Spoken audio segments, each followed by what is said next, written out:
نیول دا له الله تعالی سره یو معاهده ده. الله تعالی فرمایي الصوم لی وانا اجزی به. د ټولو نیکو اعمالو بدله سي ده هغه ملائکه لیکي.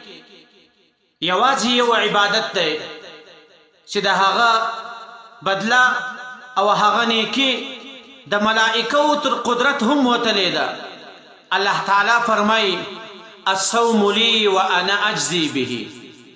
روزه زما د پاره ده او د دې جزا به هم زه ورکوم.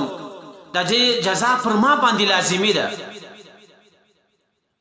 نو دا له بنده سره د الله تعالی یو وعده ده چې الله تعالی د انسان ټول اعمال په ملائکو باندې لیکي. یوازې یو عبادت چې هغه روزه د دې بدله الله تعالی و انسان ته په خپله ورکوي. نن راسي زموږ ستاسو په معاشره کې که چیرې د یو کلي ملک و ما و تا ته ووایي چې زه تا ته د دې کار بدله در کوم، ته دا کار در سره وکړه، د دې جزا بیا زه در کوم، نو هغه به ما و تا څومره ونازوي. هغه به ما و تا ته یو 15-10 روپۍ راکړي. لیکن که چیرې د یو ټولې صوبې مشر ما و تا ته د یو کار ووایي چې دا کار ته وکړه زه به تا ته د دې بدله در کوم، نو د هغه صوبې مشر به ما و تا ته په لکاو روپۍ راکړي. او لیکن که چیرې ما و تا ته د ټول ملک بادشاه حکم وکړي چې ته دا پلانکی کار وکړه د دې بدله به زه در کوم، تا ته به د دې انعام زه در کوم، نو د بادشاه به څومره بدله وي. لیکن که چیرې و انسان ته د ټولې دنیا بادشاه، د ټول کائناتو بادشاه الله رب العزت ورته ووایي چې ای انسانه ته دا روژه ونیسه، په دې کې عبادت وکړه، ځان له ګناهو څخه راوګرځوه، د دې جزا به زه و تا ته در کوم. نو د الله تعالی ورکړه به بیا څنګه وي؟ هغه د الله تعالی له شان سره مناسب. نو دا یو بهترین عبادت دی.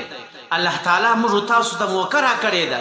الله تعالی موږ تاسو ته روغ صحت راکړی دی چې الله تعالی د دې بدله و انسان ته ورکوي.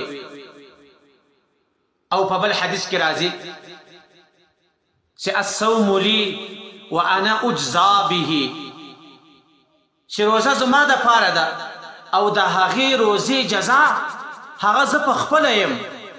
د دې مطلب دا دی چې الله تعالی به په ورځ د قیامت باندې و روزهدار انسان ته خپل دیدار ور نصیب کړي. او د الله تعالی دیدار یو داسې عظیم نعمت دی. الله تعالی به له جنتیانو څخه پوښتنه وکړي چې تاسو ته خو د یو شي کمی نه ده. هغه ټول به ورته وایي چې د یو شي کمی هم نسته.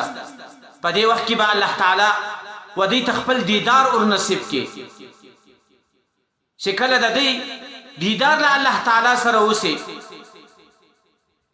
دا ټول اهل جنت به بېهوشه سي او هغه د جنت ټول نعمتونه به هیر سي. نو روزه هغه عظیم عبادت دی چې الله تعالی د روزې په نیولو باندې انسان ته خپل دیدار ور نصیب کوي. الله تعالی دې موږ تاسو ته توفیق راکړي چې موږ تاسو دغه مبارکه میاشته په عبادت باندې تیره کړو او په دې مبارکه میاشته کې موږ تاسو ځان له ګناهو څخه راوګرځو.